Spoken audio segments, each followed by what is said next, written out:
Hello everyone. In the previous lectures, we discussed the Civilizing mission and its false promises. The official version about the Civilizing mission was that it was meant to uplift the colonized people. It claimed to reform them socially and morally for self-governance. However, this promise was never meant to be fulfilled. True autonomy would have threatened colonial rule. Colonizers said natives could never be fully reformed. This made the civilizing mission an endless process.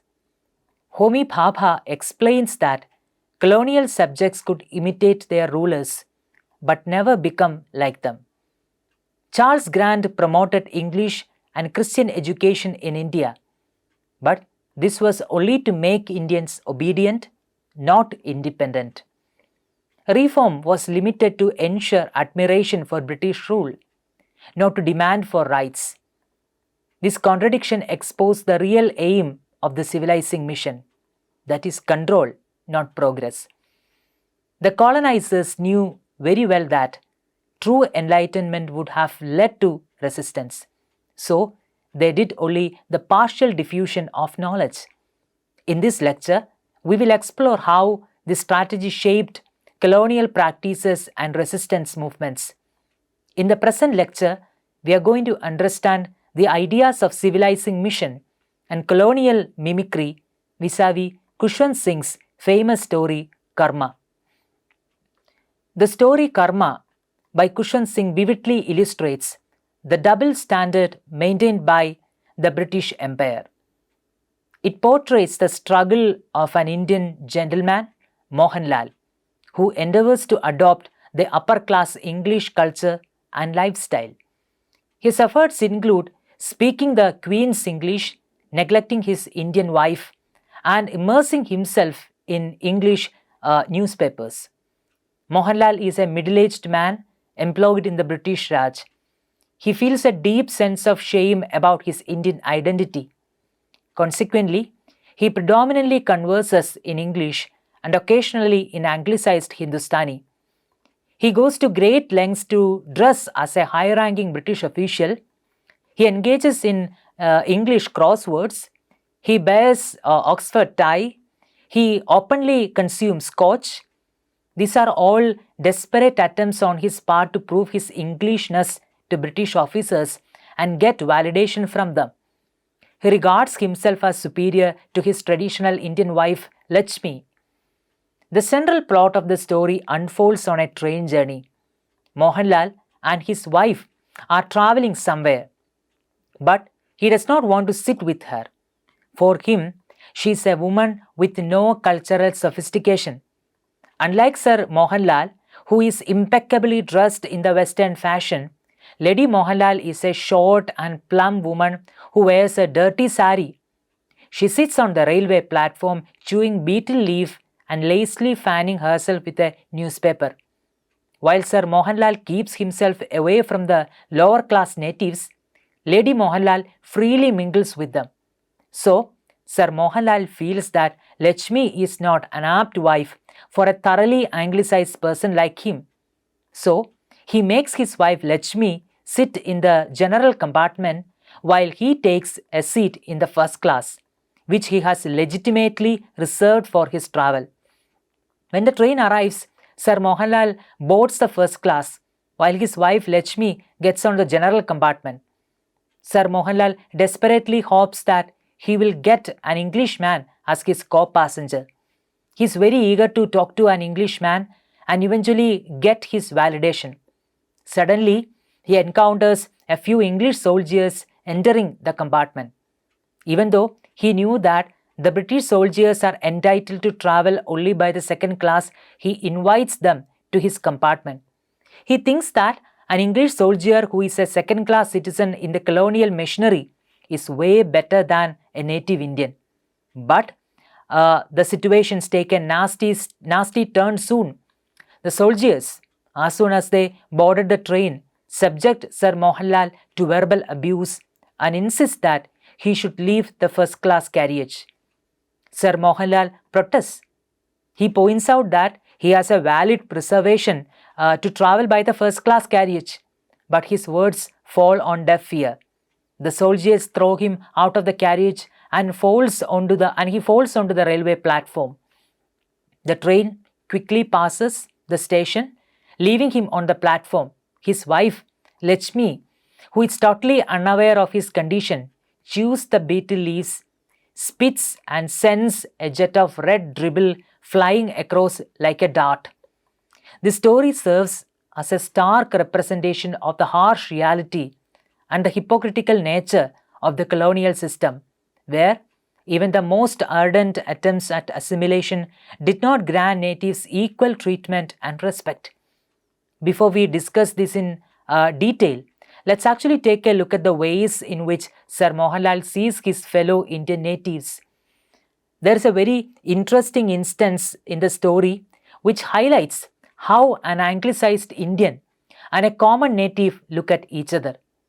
This particular scene I am talking about is in the form of a conversation between Sir Mohanlal and a mirror kept in the first class waiting room of the railway station, where Mohanlal is eagerly awaiting the train. The mirror is not in a good shape.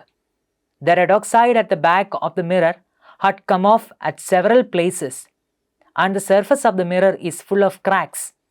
Sir Mohanlal calls the mirror flawed and inefficient and opines that the mirror represents almost everything else in this country. The very act of dismissing the mirror as inefficient clearly evinces his dismissal of his Indian identity. However, the mirror is very appreciative of Sir Mohanlal's look. It says to Sir Mohanlal, "You are a bit of all right, old chap." It said, distinguished, efficient, even handsome. The mirror, much like Sir Mohanlal, internalizes the colonial narrative about India, that India is inefficient and unpolished. In doing so, the mirror becomes a metaphor for the colonized mind, which accepts the imposed hierarchy and sees itself through the lens of the oppressor's gaze. When Sir Mohanlal makes pejorative comments about the appearance of the mirror, it silently listens to and eventually accepts them as truth.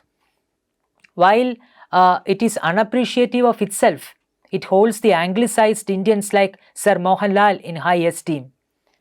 This conversation clearly shows the internalized colonial hierarchy, where the reformed Indian is admired, while the unpolished native self is dismissed as inadequate.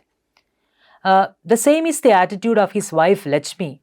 Lakshmi firmly believes that she is inferior to her husband, who is thoroughly anglicized. Her words are worth mentioning in this context. She says, "No, I am with my master, brother. He is in the waiting room. He travels by first class. He is a visa and a barrister and meets so many officers and Englishmen in the trains, and I am only a native woman. I can't understand English and don't know their ways, so I keep to my Zena in the class." This passage suggests that the deep internalization of colonial hierarchies and subjugation in Lakshmi's mindset. Her deference to her husband's anglicized status reflects the colonial influence on social structures, where Western education and association with the British were seen as markers of superiority. Her self-perception as only a native woman highlights colonial subordination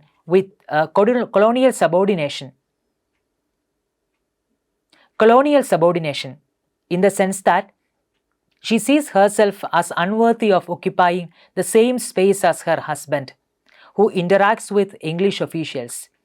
This reflects a broader theme of cultural alienation and self-imposed inferiority resulting from colonial rule. Sir Mohanlal is, by all appearances, Indian only in terms of his blood and physical characteristics. His manners, morals, and worldview align with that of an Englishman. The story also portrays a very interesting comparison between empire and nation. Sir Mohanlal says that he spent almost 5 years in England. He has only fond memories of the land of the colonizers. Mohanlal says, now, he recalls his 5-year glorious life of England are worth far more than 45 in India with his dirty Indians.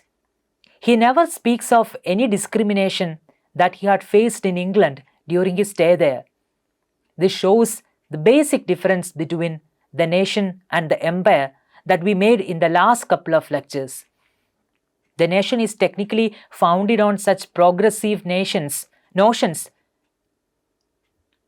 The nation is founded on such progressive notions like equality and the protection of the self-esteem of the individual. Theoretically, a nation is supposed to provide a sense of belonging to individuals and uphold universal values such as self-esteem and social dignity. This idea is rooted in the Enlightenment ideals of equality, liberty, and fraternity, which shaped the very foundation of modern nation-states. These higher ideas are duly protected and practiced with the larger framework of the nation. But the moment Sir Mohanlal comes to India, he experiences a stark difference in treatment. In essence, he is anglicized, having adopted English ways and values. However, despite his best efforts, he is not treated equally by Englishmen. This is particularly because this is a colony, not a nation. In the colony, the natives are not treated as equals. Their rights are suspended. The only motive of colonization is the exploitation of resources, not the enlightenment of the people. They aim to reform the other, not to enlighten them, but to create a group of native subjects who will remain loyal to the colonizers. This also highlights the internal contradictions in the claims of the post-enlightenment truth upheld by the nations in Europe. While the nations were based on the post-enlightenment truth claims that it aims to uphold the values of equality and fraternity, they did not really stick to their ideals outside Europe. Sir Mohanlal is almost the same, but not quite. The point where Sir Mohanlal is forcibly thrown out of the moving train functions as a revealing moment for him. It is a moment where the harsh reality of his position becomes apparent. This experience underscores the fact that despite his aspirations and mimicry of English culture, he remains, in the eyes of the British soldiers and the colonial system, an Indian and therefore unequal. We should particularly here note that Sir Mohanlal is mistreated not by the elite Englishmen from England, but by the second-class individuals in the colonial machinery or administration. The soldiers who throw Sir Mohanlal off the train are the second-class citizens, and they are allowed to travel only by the second-class compartment of the train. This means that an elite Indian in the colonial machinery is hierarchically lower than the second-class Englishman in the colonial machinery. Now, the railway station depicted in the narrative serves as a compelling illustration of the colonial landscape in the Orient. The story unfolds within 3 distinct compartments, each symbolizing a different facet of this complex world. Firstly, there is a platform where common natives, including Sir Mohanlal's wife, are positioned. Secondly, there is a waiting room where the highly anglicized Sir Mohanlal awaits, representing the aspirations of assimilation with the English. Lastly, there is a first-class compartment on the train. Metaphorically, Sir Mohanlal's presence in the waiting room reflects the desire of the anglicized natives to integrate with the English culture. Despite boarding the first-class compartment, Sir Mohanlal finds himself unequal among the English soldiers, who are restricted to the second-class section. He is forcibly ejected from the first-class compartment and relegated to the platform of the railway station. This is really an unsettling and disconcerting moment for those natives who wanted to assimilate with the English for respect and equality. Even after the supposed completion of the civilizing mission, a native social standing remains very limited. They realized that through English education, a native could at most become anglicized, Indian in blood and color, but English in taste, in opinions, in morals, and in intellect. As Thomas Babington Macaulay says in his Minutes upon Indian Education, the mimicry or the imitation of the English culture by the natives appear only as a mockery of the same culture to the natives. A native could only resemble the colonizer or the Englishman, implying that even after the civilizing mission, the empire continued to regard the natives as an uncivilized other who could not be completely reformed or civilized. The instant the natives come to the realization that the commitment of the civilizing mission, which implied that they would be granted the right to self-governance upon its completion, would not be honored, it would lay bare the deceit within the colonial narrative. So, these are the major points that we have discussed. Now, let's actually briefly summarize all the major points we discussed so far. In the lecture, we discussed the politics of the colonizers' civilizing mission. Initially motivated by economic interests, the colonizers recognized the need for greater control over the colonies and constructed a cultural distinction between the East and the West to justify their rule. This distinction portrayed the East as exotic and inferior. Edward Said terms these narratives Orientalism. It's important to emphasize that the Orientalist discourse serves as a dual purpose. First, it influences the natives, making them believe that they are culturally inferior and requires thorough reformation. In the same manner, it aims to condition the colonizers also. While it fosters a sense of cultural inferiority and a need for reform for the natives, it simultaneously conditions the colonizers to adopt a patronizing and culturally superior stance towards Orient. It cautions the natives that the Orient is culturally inferior and potentially hazardous. In essence, the Orientalist discourse conveys to the natives that they are culturally lacking and in need for thorough transformation or reformation. As far as the colonial masters are concerned, it reinforces the belief that they are culturally inferior. They are culturally inferior to the colonizer, and the colonizers are always superior to the inhabitants of the Orient. And the colonial masters should not become ensnared in the Orient's perceived pitfalls.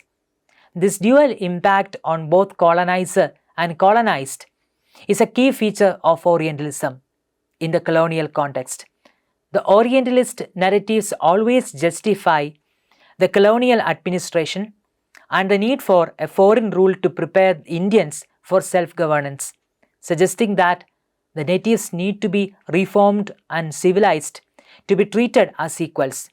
To achieve this, the colonizers introduced English education and Western ways to the native population, primarily from the upper classes.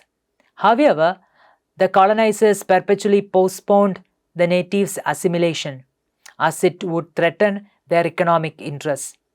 Even after the supposed completion of the civilizing mission, native social standing remained absolutely limited, and they could at best become only anglicized. In summary, the lecture explores how the colonizers used the concept of a civilizing mission to justify their rule in the colonies, promising equality but perpetuating a distinction between colonizers and colonized for economic reasons. I hope you have learned all the major lessons we have discussed so far. Thank you.